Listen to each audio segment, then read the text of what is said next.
Welcome to our tutorial on using Angular Mates. We're going to pick up where we left off in our previous tutorial with the toy. In this tutorial, I'm going to use Angular Mates instead of distance mates to rotate the rotor.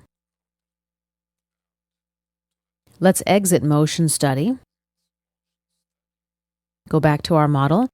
Currently, I have two mates for this rotor, coincident and distance. The distance mate is simply an offset between the rotor and this face. I'm going to click Mate. Let's right-click and clear selections. I'm going to create this mate in a way so that the initial rotor position is 0 degrees. And then it'll move to 90, 180, 270, and 360. It's easy to do this way, and it's less confusing for SolidWorks too. I'm going to select this face,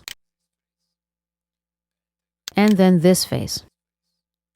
Now we select Angular Mates, enter the value at 0 degrees, Tab, OK. Next, I need to check the angle calculation clockwise. Basically, I increase the angle value, and the rotor moves in a clockwise direction. If that's not the case, simply check Flip Dimension. Let's go back and enter a value of 0, Tab. At this point, I'm ready to click OK, and OK. Let's return to the Motion Study tab. SolidWorks asks me if I want to update the time zero keys back to valid positions. Let's click Yes. Previously, the key was red. Now it's blue. Let's highlight our key points and delete them. Next, expand the Mates branch. Here's my Angular mate. Let's bring the time bar to the 1 second mark. Double-click on our Angular mate. Let's move the slider to 90 degrees. OK. Let's drag our time bar to the 2 second mark. Double-click on our Angular mate. Move the slider to 180. OK. Now let's move the time bar to second 3. Double-click on our Angular mate. Slide up to 270 and click OK. Our last move is at the 4 second mark. We double-click and move the slider to 360. Let's click OK. Now let's calculate. Here is our preview. Everything seems fine. Let's press Stop. In a situation like this, it's important to watch for this particular problem. Let me double-click. 360, as you see, is actually equal to 0 degrees. But if I put in 0 and click OK, let's recalculate to see what happens.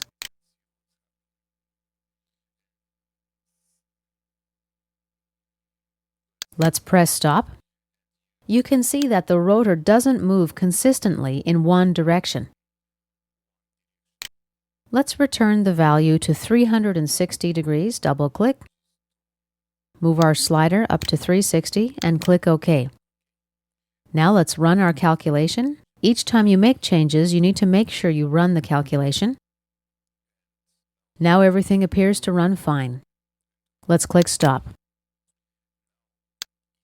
For the initial position, if I'd used this face, for example, it would have made the initial angle 90 degrees. I'd need to have calculated starting from 90 degrees, then 180 here, 270 here, 360 here, and back to 90. Unfortunately, this probably would have confused SolidWorks, and we would have ended up with some similar inconsistency in our animation that we just saw when I changed the value from 360 to 0 degrees. You need to watch for these types of issues when using Angular Mates. In a situation like this, I could have simply used two key points at 0 and then 360 degrees and no intermediate points at all. But they are useful, for example, if I want the rotor to move at, let's say, different speeds.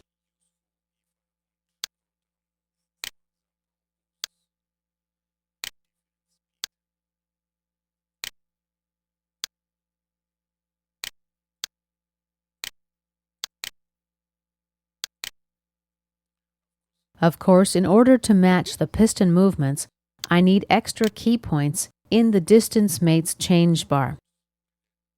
I'm going to skip this for now and click Calculate.